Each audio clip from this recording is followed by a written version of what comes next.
Good morning student. आज trigonometric फंक्शनचा third day आहे आणि काल मी तुम्हाला सांगितलं होतं की काल आपण पोलर कोऑर्डिनेट, कार्टेशियन कोऑर्डिनेट, थोडेसे साइन रूल, कोसाइन रूल शिकलो आणि काल एक भाग राहिला होता आपला. तुम्हाला आठवत असेल हाफ अँगल फॉर्म्युले. हाफ अँगल फॉर्म्युल्यावर एक न्यूमरिकल येतो, म्हणजे असं नाही की येतोच पण एमसीक्यू पण येतो. तर तो हाफ अँगल फॉर्म्युलेज करू आणि प्रिन्सिपल व्हॅल्यूज कशा फाइंड आउट करायच्या, त्याचे कॉम्बिनेशन कसे सॉल्व्ह करायचे ते पण बघू. ठीक आहे, तर जास्त वेळ काही वाया घालवणार नाही. तुम्ही जास्तीत जास्त मुलांनी सबस्क्राईब करा आणि चांगल्या प्रकारे याचा फायदा घ्या.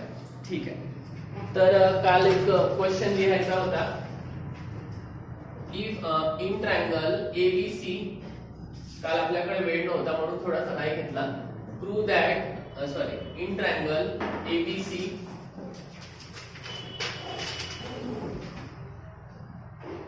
if A equal to 18, B is equal to 24, C is equal to 30, then find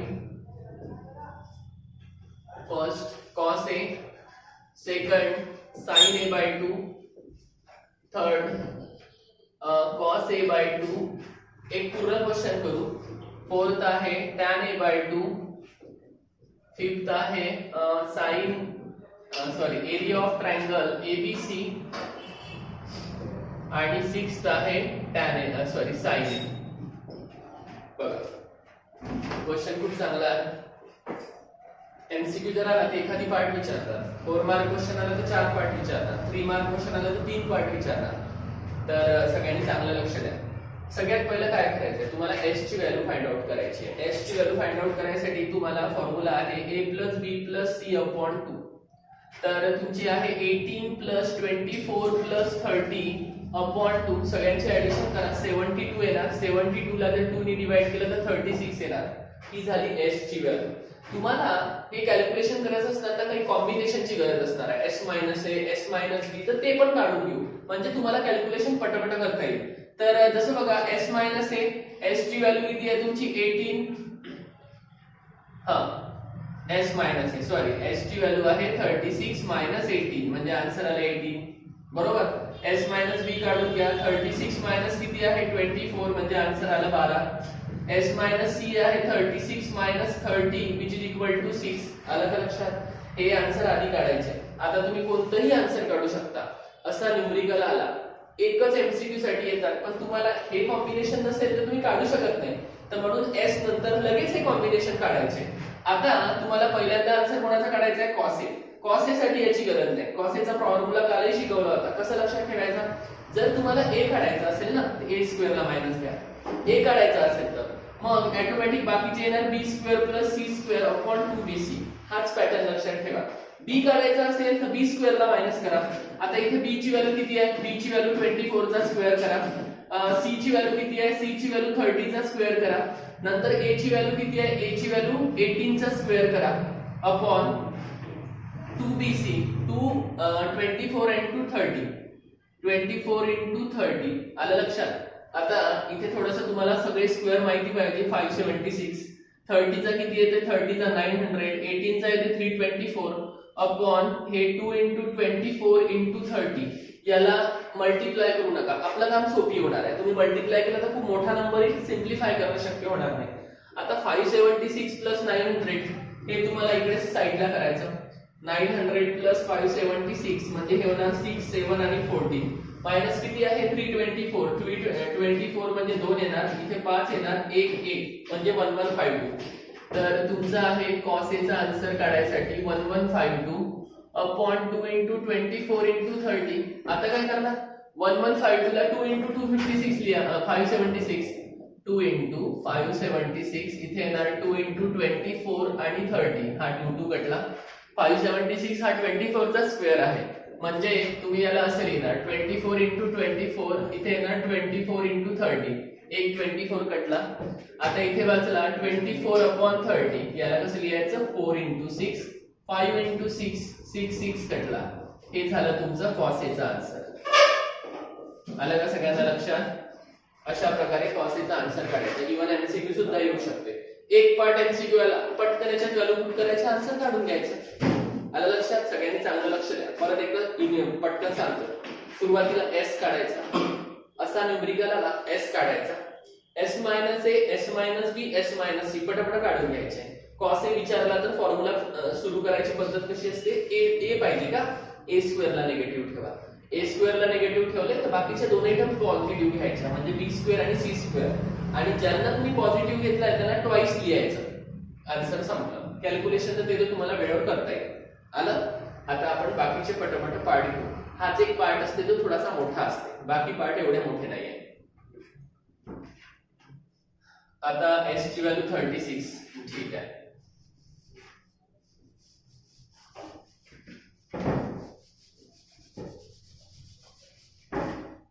बघा आता तुम्हाला काय काढायचं, साइन ए बाय 2. साइन ए बाय 2 चा फॉर्म्युला कसा काढायचा हे पण मोठं कौशल्य आहे. लक्षात आहे. हाफ अँगल फॉर्म्युले म्हणतात, ए बाय 2 आला ना म्हणून त्याला हाफ अँगल म्हणतात. तर इथे रूट घ्यायचा. पहा पाठांतर करायचं असेल तर पाठांतर पण एक पद्धतशीर असलं पाहिजे. ए जर आहे तुम्हाला सांगतो साइनच्या फॉर्म्युल्यात ए कुठेच येत नाही. जर तुम्ही साइन ए बाय 2 चा फॉर्म्युला डिराइव्ह करत आहे तर ए कुठेच नाही आला पाहिजे, म्हणजे खाली बीसी लिहायचा. लक्षात ठेवा, खाली बीसी लिहायचा, वर येणार एस मायनस बी आणि एस मायनस सी. मी तुम्हाला बोललो होतो ना ए नाही आला पाहिजे. बघा ए कुठेच नाही आला. आता एस मायनस बी म्हणजे 12, एस मायनस सी म्हणजे 6, काढून ठेवल्यामुळे फायदा झाला. इथे येणार 12 आणि 6, बी आणि सी. बी आणि सी ची व्हॅल्यू किती आहे 24 आणि सी ची व्हॅल्यू किती आहे 30 आहे. 12 1 जा 12 2 जा, कळलं. 6 1 जा 6 5 जा, म्हणजे तुम्ही जर या दोघांना मल्टिप्लाय केलं तर 1/10 येणार. रूट मध्ये 1 हा स्वतःचा स्क्वेअर आहे पण रूट हा कुणाचा स्क्वेअर नाही, म्हणजे तुमचा आन्सर संपला. इतकं सोपं आहे. फॉर्म्युला लक्षात ठेवायची पद्धत पण सांगितली आहे. ए पाहिजे तर ए तुमच्या आन्सर मध्ये कधीच येणार नाही. समजा हाच प्रश्न साइन सी बाय 2 साठी आला तर सी बाय 2 आला ना, काही हरकत नाही. सी नाही आला पाहिजे म्हणजे ए बी येणार. ए बी आला तर एस मायनस ए, एस मायनस बी, आन्सर रेडी आहे, विषय खतम. कळलं. आता तुम्हाला जसा साइन ए बाय 2 झाला तसा कॉस ए बाय 2 काढू. Cos A bye 2, cos A bye 2 चा फॉर्म्युला पहा. त्याच्यात एक गोष्ट सारखी आहे साइन ए बाय 2 आणि कॉस ए बाय 2 मध्ये, बीसी खाली असणार. बीसी खाली असणार. मग न्यूमरेटर चेक होतो. न्यूमरेटर मध्ये काय म्हणालो मी, बिलकुल ए येणार नाही, तिथे ए येणार, म्हणजे एस इंटू एस मायनस ए. चांगलं लक्ष द्या. हे याच्यात व्हॅल्यू पुट करा, गणित निघून जाणार.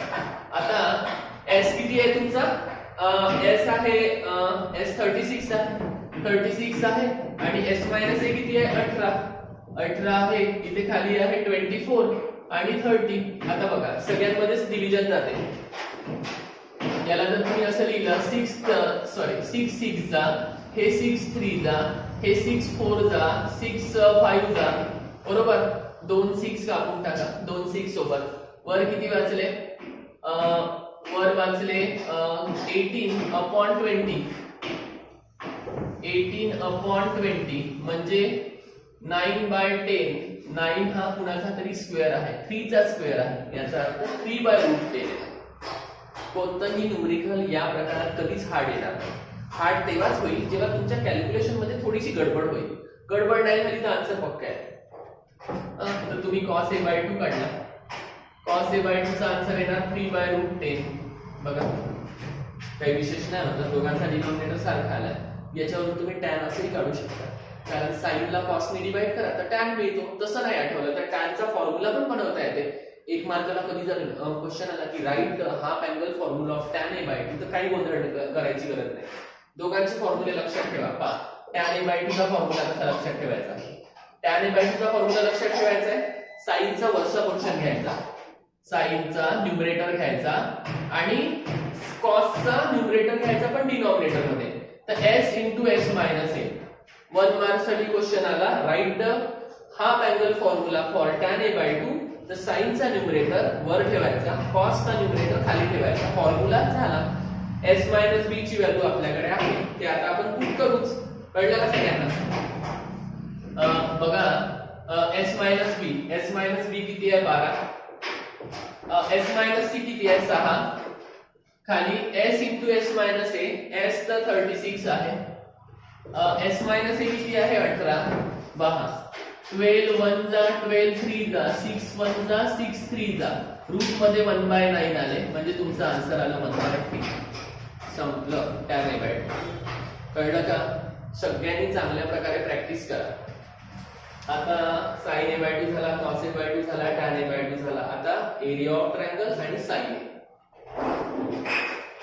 एरिया ऑफ ट्रायंगल साठी तुम्हाला सगळ्याच व्हॅल्यूची गरज पडणार आहे.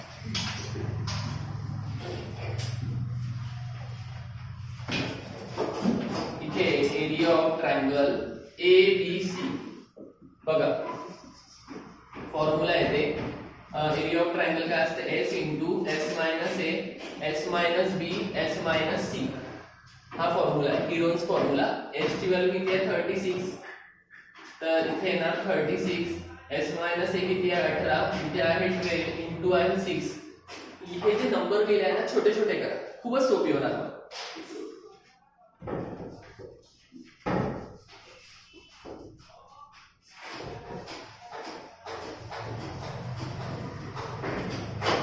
सिक्स म्हणजे 36 म्हणजे 6 इंटू 6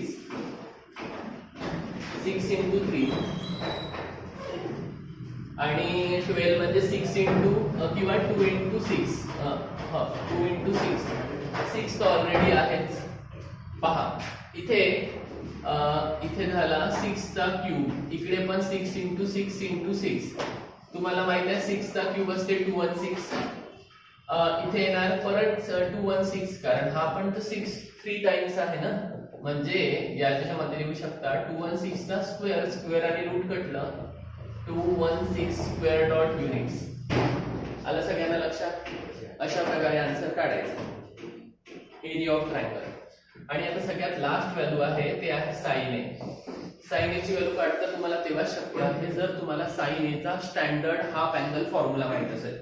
त्याचा फॉर्म्युला असते 2 sin a/2 आणि इथे येणार cos a/2. बरोबर का? तर 2 sin a/2 sin a/2 चा आन्सर तुम्ही काढलं होतं. sin a/2 चा आन्सर किती काढलं होतं? 1/√10. cos a/2 चा आन्सर होतं 3/√10. मला सांगा हे 6 झाले आणि हे 10 झाले कारण रूट रूट कॅन्सल. 6 ला हाफ करा 10 ला हाफ करा. हे झालं तुमचं फायनल आन्सर. या न्यूमेरिकल ते विद्यार्थ्यांना असं खूप काहीच नाही, पण हे इनिशियली गोष्टी ज्या आहेत त्या चांगल्या लक्षात ठेवा. आणि तुम्हाला जे सांगितलेलं आहे ना फॉर्म्युला कसा डिफाइन करायचा ते पण थोडंसं लक्षात ठेवा. बाकी तुम्हाला येऊन जाईल. ठीक आहे? हा आपला कालचा क्वेश्चन होता, पण तो एक क्वेश्चन वेळ नसल्यामुळे शक्य झाला नाही. तर आता आपण काय करूया? आता प्रिन्सिपल व्हॅल्यू चालू करायचं आहे. प्रिन्सिपल व्हॅल्यू खूप महत्त्वाचा टॉपिक आहे. प्रिन्सिपल व्हॅल्यूवर तुमची थर्ड एक्सरसाइज अवलंबून आहे.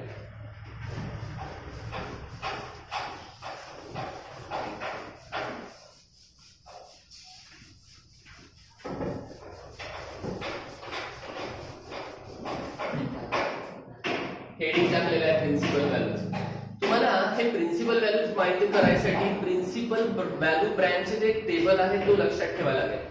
तो तर मी आता नाही सांगणार, फक्त करस्पॉन्डिंग न्यूमेरिकलच्या प्रिन्सिपल व्हॅल्यू ब्रँच सांगेल. तुम्हाला ते कधी सांगणार? जेव्हा मी वन शॉट बनवणार ना तेव्हा बनवणार.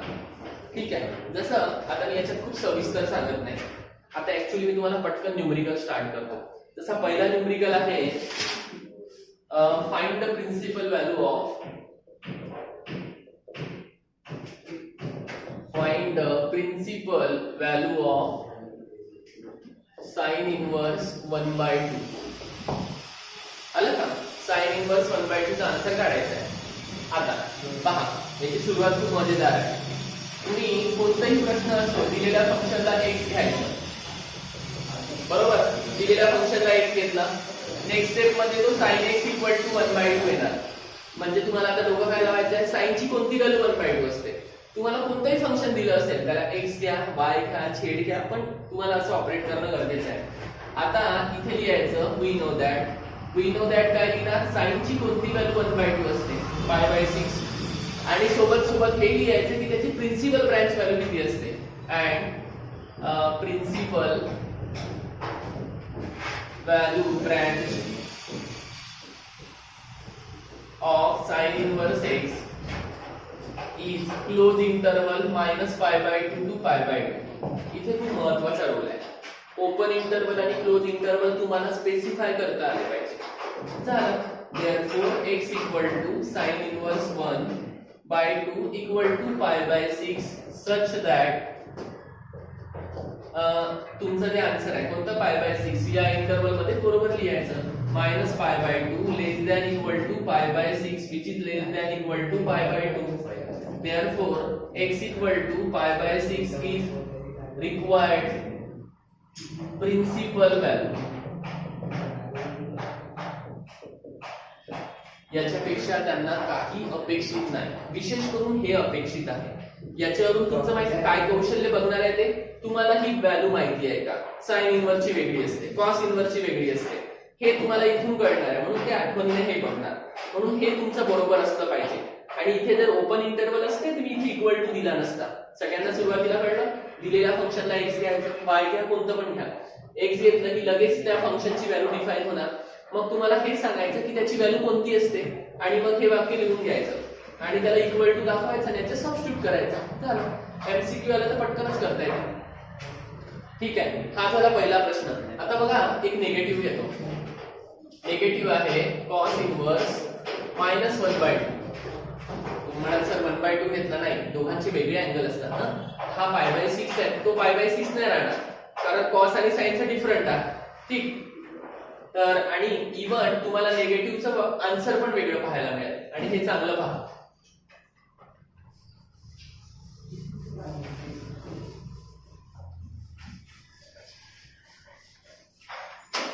इथे येणार cos इनव्हर्स -1/2 बरोबर. cos इनव्हर्स -1/2 तर सगळ्यात पहिल्यांदा cos x = -1/2. ठीक. पहिली स्टेप हेच करायची, याचा इनव्हर्स रिमूव्ह करायचा, cos x = -1/2. आता तुम्ही आधी हे सांगायचं की cos ची कोणती व्हॅल्यू असते निगेटिव्ह. इथे लिहायचं वी नो दॅट cos π/3 असते 1/2. पण आपल्याला जे आन्सर आहे ते प्लस नाही आहे, मायनस आहे. तर एक काम करायचं, इथे लिहायचं -cos π/3. नाही, ऍक्च्युअली याला नाही लिहिता येत कारण याचा एक वेगळा कार्यक्रम आहे.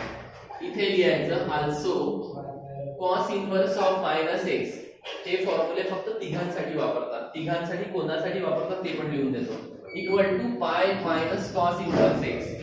ते वापरतात cos इनव्हर्स साठी वापरता येते पाय मायनस cos इनव्हर्स x. त्याच्यानंतर तुम्हाला हा फॉर्म्युला सेक इनव्हर्स साठी वापरता येतो पाय मायनस सेक इनव्हर्स x. आणि त्याच्यानंतर असते cot inverse of -x equal to येणार pi minus cot inverse of x. बरोबर आहे. आलं लक्षात. हे असं करायचं. तर x ची व्हॅल्यू किती आहे तुमची 1/2. हे तेव्हाच वापरायचं जेव्हा मायनस मध्ये त्या तीन फंक्शन असेल. तिसरे फंक्शन असेल तर कोणते, साइन, टॅन आणि कोसेक असेल तर याची गरज नाही, फक्त cos सेक आणि कॉट साठी आहे. तर इथे येणार cos इनव्हर्स -1/2. इथे येणार पाय मायनस cos इनव्हर्स 1/2. बरोबर का. cos इनव्हर्स 1/2 म्हणजे किती, π/3 ना. तर इथे लिहायचं cos inverse -1/2 equal to pi minus π/3. Cross multiply करा. क्रॉस मल्टिप्लाय केलं तर 3π मायनस π/3. आन्सर येणार 2π/3. आलं का लक्षात. हे झालं cos इनव्हर्स -1/2 चा आन्सर. मग इथे लिहायचं याच्या समोर and principal value branch of cos inverse x is. पहा क्लोज इंटरवल मध्ये 0, π प्रत्येकाची वेगवेगळी आहे. आणि इथे लिहायचं therefore x equal to cos inverse -1/2 equal to 2π/3 such that कोणाच्या मतात 0 less than 2π/3 which is less than equal to pi. Therefore x equal to 2π/3 is principal value. आलं लक्षात. हे असं आन्सर येण्याचं कारण cos इनव्हर्स निगेटिव्ह फंक्शन, सेक inverse negative function आणि cot inverse negative function. जेव्हा या तीन पैकी कोणालाही निगेटिव्ह फंक्शन येईल तुम्हाला हा फॉर्म्युला यूज करून आन्सर काढायचा आहे, नाहीतर समजायचं तुमचं चुकलं. डोळे बंद करून. म्हणून या तीन फंक्शनच्या बाबतीत काळजीने कॅल्क्युलेशन करा. आलं. ठीक आहे. आता पुढचं करू.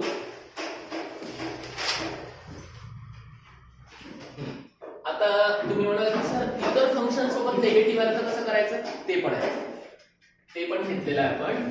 ते आहे tan इनवर्स -√3 बरोबर का.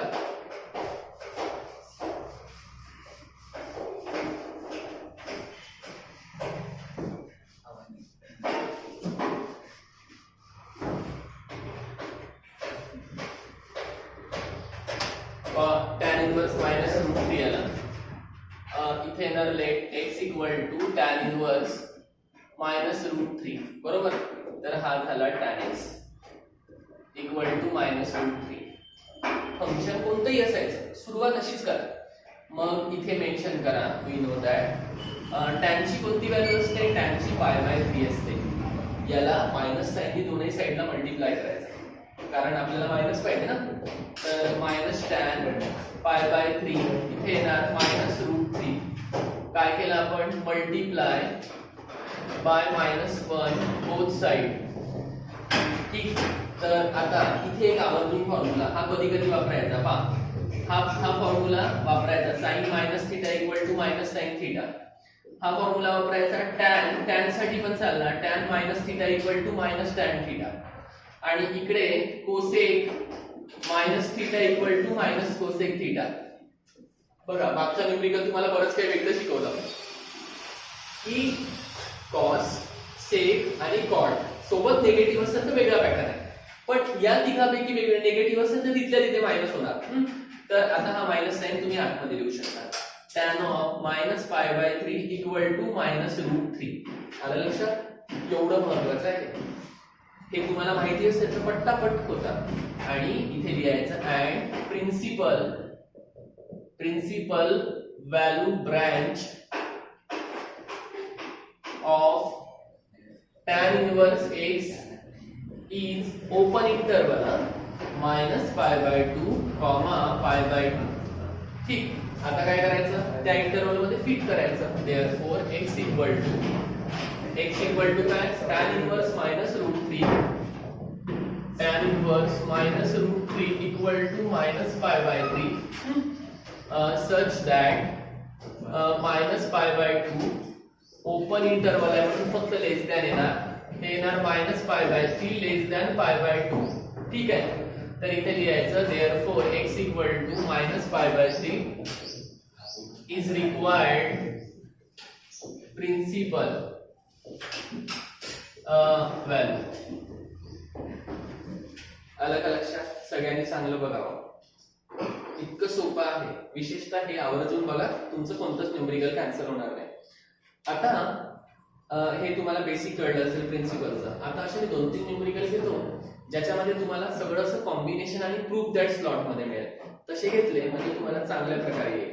आणि एक्सरसाइज थर्ड एक्सरसाइज जे आहे ना त्याच्यामध्ये माहिती का काय केलेलं आहे, 2 टर्म एकत्र करून दिलाय म्हटलं त्याची व्हॅल्यू काढा. तुम्ही असंच सोडवायचं, वेगवेगळं सोडवायचं आणि लास्ट मध्ये तिथे ऍड करा किंवा जे काही दिलं असेल सबट्रॅक्ट करा आणि फायनल आन्सर काढायचं.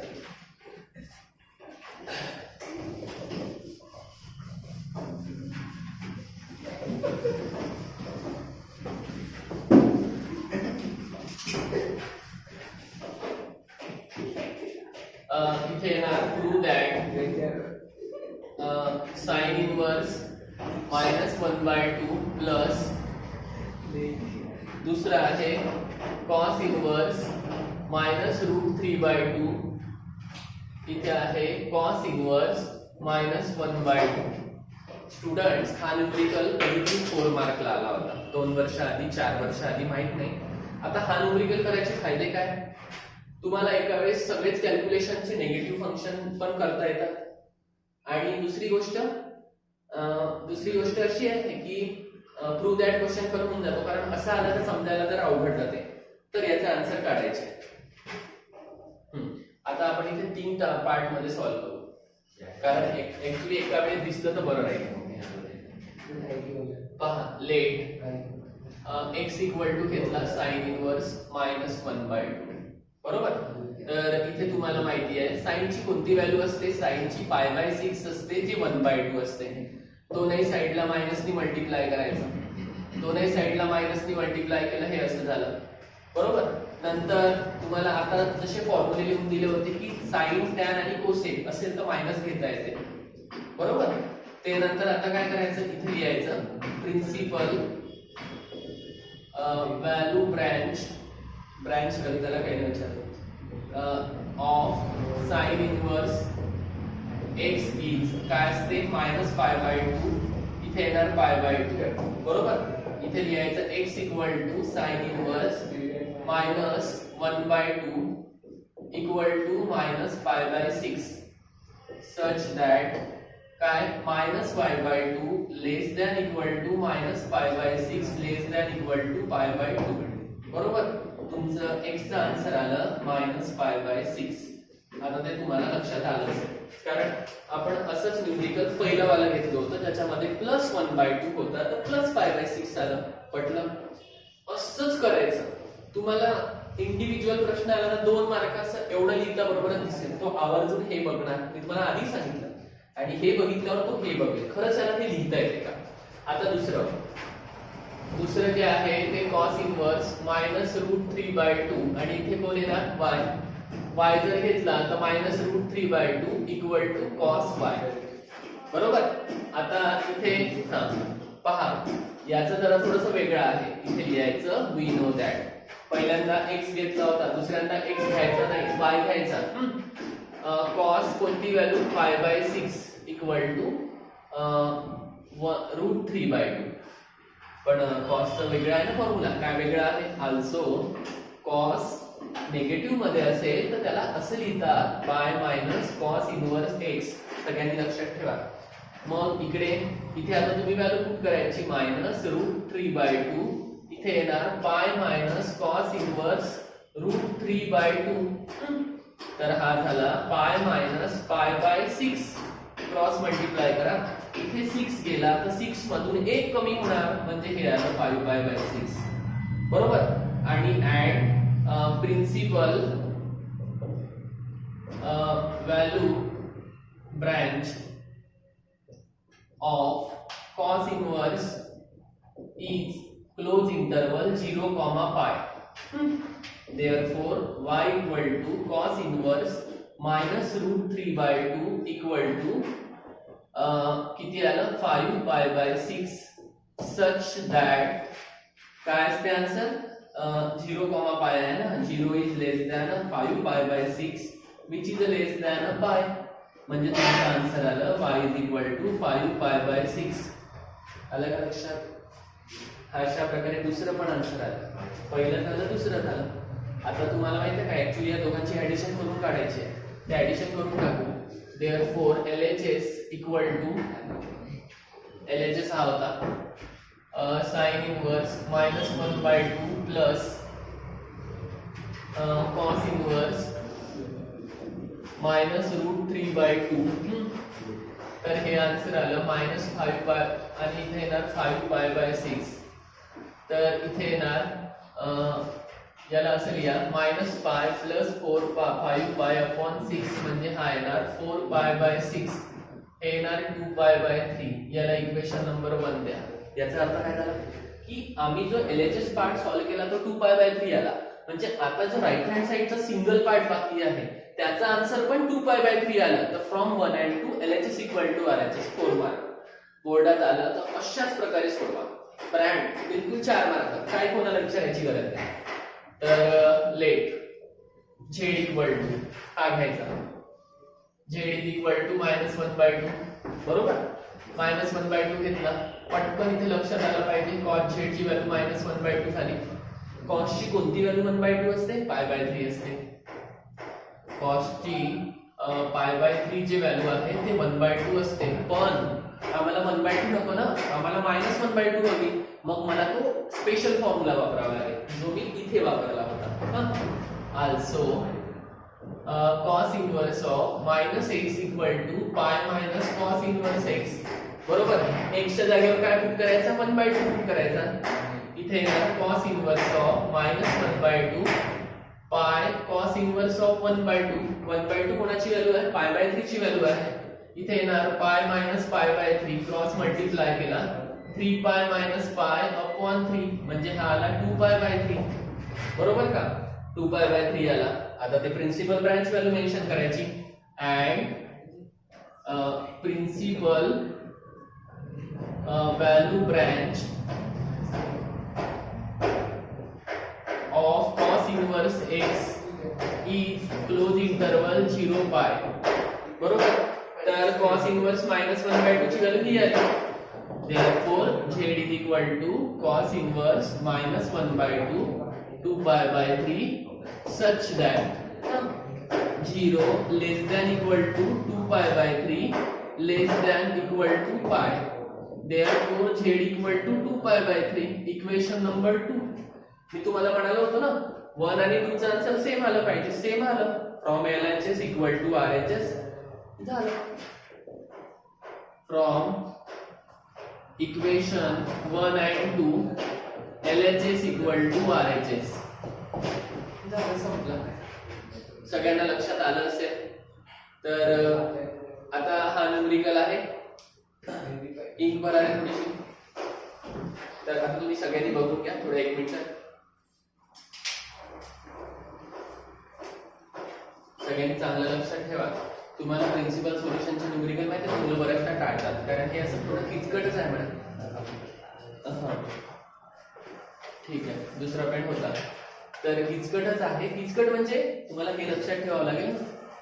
तुम्हाला हे लक्षात ठेवावं लागेल की याला मायनस साइन आतमध्ये घेता येते म्हणून थोडंसं किचकट. अन्यथा काही.